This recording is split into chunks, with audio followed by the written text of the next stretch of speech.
ਕੇਂਦਰੀ ਮੰਤਰੀ ਹਰਸਿਮਰਤ ਕੌਰ ਬਾਦਲ ਦੀਆਂ ਕੋਸ਼ਿਸ਼ਾਂ ਨੂੰ ਬੂਰ ਪਿਆ ਹੈ। ਜਿਹਾਂ ਬਠਿੰਡਾ ਏਮਸ 'ਚ 12 ਓਪੀਡੀ ਸੇਵਾਵਾਂ ਦੀ ਸ਼ੁਰੂਆਤ ਹੋ ਗਈ ਹੈ। ਕੇਂਦਰੀ ਸਿਹਤ ਮੰਤਰੀ ਡਾਕਟਰ ਹਰਸ਼ਵਰਧਨ ਅਤੇ ਹਰਸਿਮਰਤ ਕੌਰ ਬਾਦਲ ਨੇ ਉਦਘਾਟਨ ਕੀਤਾ ਹੈ। ਤੁਹਾਨੂੰ ਦੱਸ ਦੇ ਕਿ ਸ਼ੁਰੂਆਤ 'ਚ ਹਰ ਰੋਜ਼ 1000 ਮਰੀਜ਼ਾਂ ਨੂੰ ਸਿਹਤ ਸਹੂਲਤਾਂ ਇੱਥੇ ਮਿਲਣਗੀਆਂ। ਅਗਲੇ ਸਾਲ ਅਗਸਤ ਤੋਂ ਪੂਰਾ ਸੰਸਥਾਨ ਸੁਚਾਰੂ ਢੰਗ ਦੇ ਨਾਲ ਕੰਮ ਕਰਨਾ ਪੂਰੀ ਤਰ੍ਹਾਂ ਸ਼ੁਰੂ ਕਰ ਦੇਵੇਗਾ।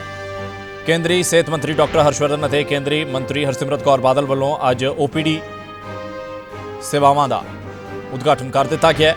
ਇੱਕ ਵੱਡੀ ਸੌਗਾਤ ਨਾ ਸਿਰਫ ਬਠਿੰਡਾ ਵਾਸੀਆਂ ਦੇ ਲਈ ਸਗੋਂ ਪੂਰੇ ਪੰਜਾਬ ਵਾਸੀਆਂ ਦੇ ਲਈ ਸਮਝੀ ਜਾ ਸਕਦੀ ਹੈ।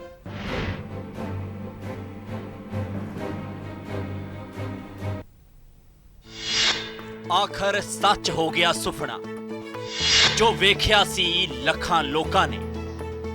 ਹੁਣ ਖਤਮ ਹੋਵੇਗੀ ਜੱਦੋ ਜਹਿਦ ਕਿਉਂਕਿ ਸਿਹਤ ਦੀ ਸੌਗਾਤ ਲੈ ਕੇ ਆ ਗਿਆ ਹੈ ਪੰਜਾਬ ਦਾ AIIMS. All India Institute of Medical Sciences Bathinda. ਇਹ ਮਹਿਜ਼ ਇੱਕ ਇਮਾਰਤ ਜਾਂ ਅਦਾਰਾ ਨਹੀਂ ਹੈ, ਸਗੋਂ ਲੱਖਾਂ ਉਮੀਦਾਂ ਦੇ ਪੂਰੇ ਹੋਣ ਦਾ ਸਬੂਤ ਹੈ। ਤੇ ਬਠਿੰਡਾ ਏਮਸ ਦੇ ਓਪੀਡੀ ਵਿੰਗ ਦੇ ਖੁੱਲ੍ਹਣ ਦੇ ਨਾਲ ਉਹਨਾਂ ਲੱਖਾਂ ਲੋਕਾਂ ਨੂੰ ਰਾਹਤ ਮਿਲੀ ਹੈ ਜੋ ਹੁਣ ਤੱਕ ਆਪਣੇ ਅਤੇ ਆਪਣਿਆਂ ਦੇ ਇਲਾਜ ਦੇ ਲਈ ਦਰ-ਦਰ ਦੀਆਂ ਠੋਕਰਾਂ ਖਾਣ ਨੂੰ ਮਜਬੂਰ ਹੋ ਰਹੇ ਸਨ। ਪਰ ਏਮਸ ਦੇ ਖੁੱਲ੍ਹਣ ਤੋਂ ਬਾਅਦ ਨਾ ਹੀ ਕਿਸੇ ਨੂੰ ਇਲਾਜ ਦੇ ਲਈ ਬਾਹਰਲੇ ਸੂਬਿਆਂ 'ਚ ਜਾਣਾ ਪਵੇਗਾ ਤੇ ਨਾ ਹੀ ਚੰਗੀ ਸਿਹਤ ਦੇ ਲਈ ਖੱਜਲ ਹੋਣਾ ਪਵੇਗਾ। ਸਭ ਤੋਂ ਪਹਿਲਾਂ ਤੁਹਾਨੂੰ ਦੱਸਦੇ ਹਾਂ ਕਿ ਬਠਿੰਡਾ ਏਮਸ ਦੀ ਓਪੀਡੀ 'ਚ ਕਿਹੜੀਆਂ ਸੇਵਾਵਾਂ ਦਾ ਤੁਸੀਂ ਫਾਇਦਾ ਲੈ ਸਕਦੇ ਹੋ।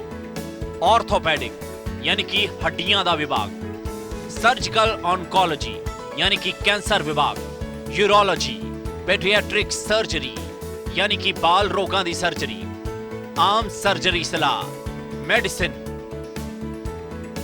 ENT,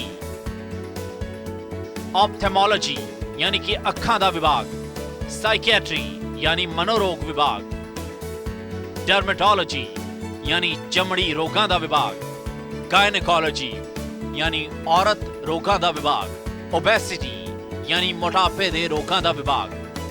तां सारे विभाग एम्स च मौजूद रहणगे। केंद्री सेहत मंत्री डॉक्टर हर्षवर्धन ने बड़े समागम दौरान बठिंडा एम्स दे ओपीडी विंग दा उद्घाटन कर इस नूं जनता नूं समर्पित किया।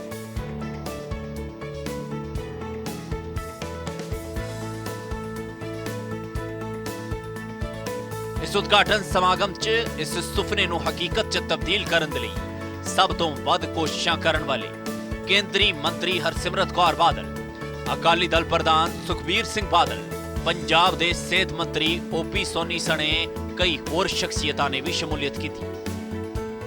इस मौके जनता नूं संबोधित करदिआं केंद्री सेहत मंत्री डॉक्टर हर्षवर्धन ने इस नूं गुरुआं दा आशीर्वाद दसदिआं दुनिया भर च इस दी प्रसिद्धि दे लई कामना कीती।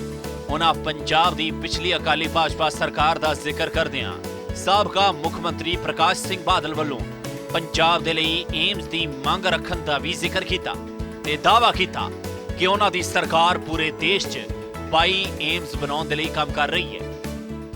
अटल जी ने पहली बार ये फैसला किया था कि देश में एक all India institute of medical sciences है, एक all India institute of medical sciences को हमने संख्या को बढ़ाना है और वो संख्या 1 से 6 हुई थी।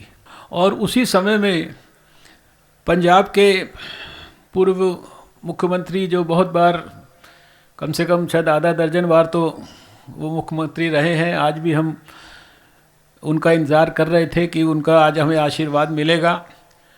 श्री प्रकाश सिंह बादल जी वो मुख्यमंत्री होते हुए स्वयं जो है निर्माण भवन में मेरे को आकर मिले थे और उन्होंने उस समय पंजाब के अंदर जो ऑल इंडिया इंस्टीट्यूट हम देना चाहते हैं उसके संदर्भ में बठिंडा के बारे में ये रिक्वेस्ट की थी। और इसकी बठिंडा एम्स की जो नींव है ये उस वार्तालाप के अंदर जो है पैदा हुई थी जो आदरणीय श्री प्रकाश सिंह बादल जी के और हमारे बीच में हुआ। बाद में उसके ऊपर सारी प्रोसेसिंग हुई। 2016 के अंदर ये एम्स बठिंडा जो है इसकी योजना आगे बढ़ी। अब आप देख लीजिए कि आपके पीजीआई भी आपके पास हो गया है, आपके पास ये एम्स भी हो गया है, नए नए मेडिकल कॉलेजेस भी खुल रहे हैं, दूसरे स्थानों पर और भी अपग्रेडेशन हो रहा है। सारे रिमोटेस्ट एरियाज़ में health and wellness centres create होंगे। नरेंद्र मोदी जी के सपनों के अनुरूप नई ऊंचाइयां प्राप्त करे। पहले न्यू इंडिया बने, उसके बाद वो विश्व गुरु भारत बने, उसके अंदर हम सब लोग अपना अपना कंट्रीब्यूशन कर पाएँ। इसके लिए मैं हृदय की गहराइयों से आप सबको शुभकामनाएं भी देता हूँ।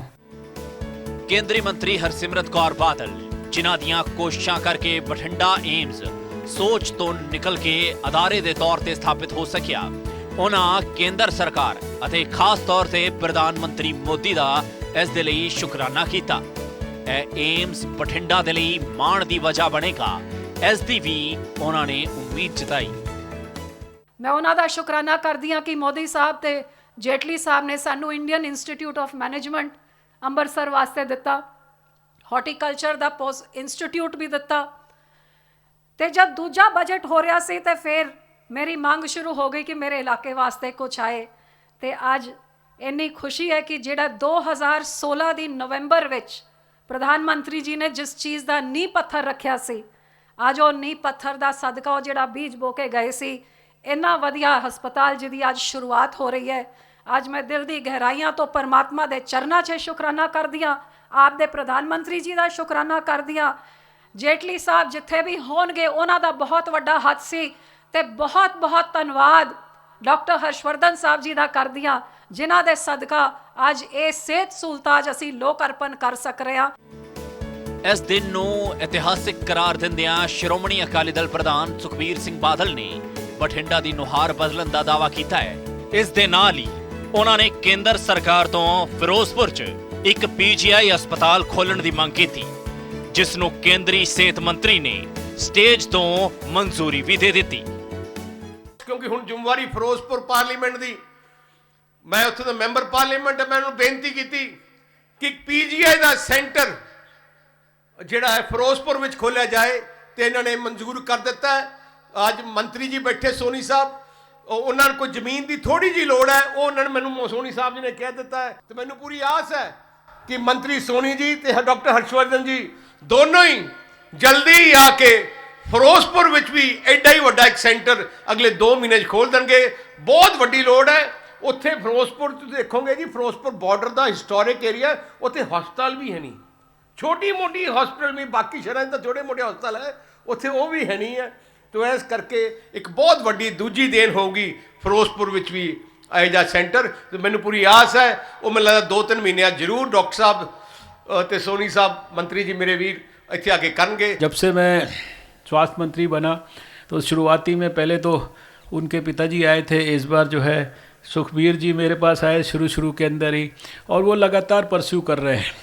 जो उनकी फिरोज़पुर का इलाका है वहाँ पर आने वाले समय के अंदर जो हमारा पीजीआई है चंडीगढ़ का, अभी योजनाबद्ध तरीके से हम इसका एक सैटेलाइट सेंटर जो है पंजाब के अंदर बनाना चाहते थे।